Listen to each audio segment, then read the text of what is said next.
नमस्कार मित्रों, हस्तरेखा शास्त्र में जिसको सामुद्रिक शास्त्र भी कहा जाता है, आज हम चर्चा करेंगे विवाह रेखा को लेकर। विवाह रेखा जो अपने आप में बहुत सारे रहस्यों को लिए हुई है और भारतीय परंपरा में विवाह का बहुत ही महत्व बताया गया है और यहाँ तक कि पाश्चात्य विद्वानों ने भी, ऋषि मुनियों ने भी विवाह रेखा को भूरी भूरी प्रशंसा की है। विवाह रेखा हाथ में कनिष्ठिका उंगली के नीचे पाई जाती है और विवाह रेखा स्वस्थ सुंदर होना अत्यंत आवश्यक है। विवाह रेखा किसी किसी के हाथ में 2, 3, 4 भी हो जाती है। 2, 4, 5 रेखा होने से इसका अर्थ यह नहीं होता कि आपका विवाह 4 या 5 होगी।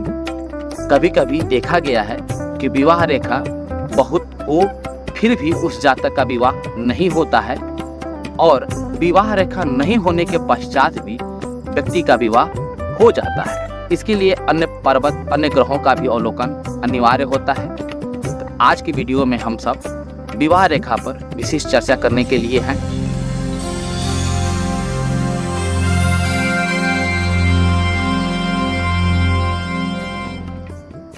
हृदय रेखा, जैसे कि स्क्रीन पर आप देख रहे हैं कि छोटी उंगली जिसको कनिष्ठिका उंगली भी बोलते हैं, उसके नीचे के बिंदु के बीच में जो रेखाएं हैं उसको विवाह रेखा बोलते हैं। यदि विवाह रेखा समानांतर स्वस्थ हृदय रेखा से ऊपर तक जाती है तो व्यक्ति का विवाह अच्छे खानदान में, कुल में विवाह होता है।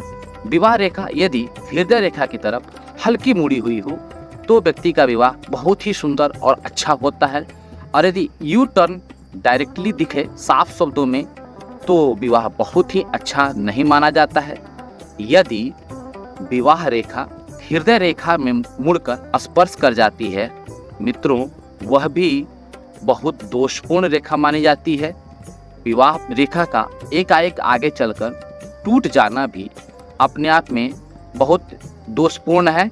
विवाह रेखा पर यदि बुध पर्वत की तरफ से रेखाएं आती हैं जिसको बाधक रेखा भी बोलते हैं, इसको विवाह में अवरोध रेखा भी बोला जाता है। कुछ ऋषि मुनियों का ऐसा मानना है कि विवाह रेखा से आगे की तरफ बढ़कर यदि ये रेखा जाती है तो इसको संतान रेखा भी कहते हैं और यदि बुध पर्वत के तीसरे पोर से प्रारंभ होकर जो रेखाएं विवाह रेखा को आकर काटती है उसे अवरोध रेखा कहते हैं। ऐसा जिस व्यक्ति के हाथ में पुरुष या स्त्री योग बनता है तो विवाह में विलंब का कारक बनता है। विवाह में बहुत सारी परेशानियां आती हैं।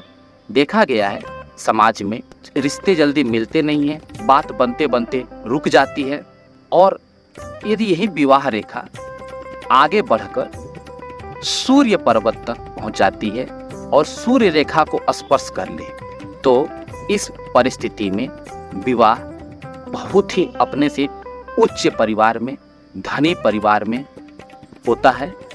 पुरुष है तो स्त्री पक्ष बहुत ही अपने जगह का, अपने समाज का प्रतिष्ठित और धनवान वैभव संपन्न व्यक्ति होंगे या ऐसे व्यक्ति के घर में प्रेम संबंध हो जाते हैं जो बहुत ही धनी और संपन्न होते हैं।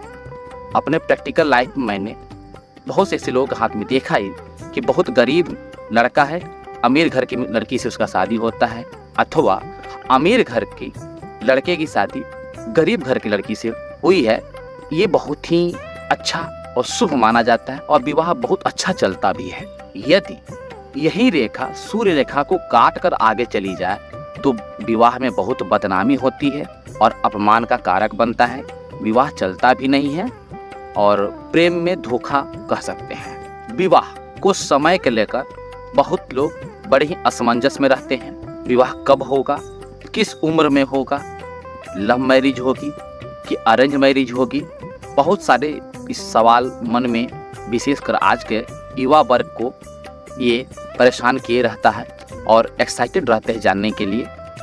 विवाह के समय के लिए मूल रूप से जो हमारे ऋषि मुनियों का शोध रहा है, हृदय रेखा से लेकर बुध पर्वत के नीचे कनिष्ठिका उंगली के तीसरे पोर के बिंदु तक किसी भी स्केल के सहारे आप इसको नाप ले। इसकी शास्त्रगत प्रमाण 54 वर्ष बताया गया है। 54 ईयर्स और स्केल से नापकर उसको मध्य 2 भागों में बांट दे तो 27 वर्ष आता है। और भी उसको बांटेंगे तो आप अगर 6 से भाग दे दें तो 9 वर्ष का अवस्था आएगा।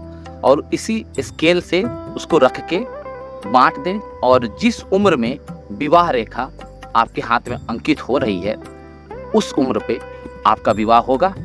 जय श्री कृष्ण, राधे राधे।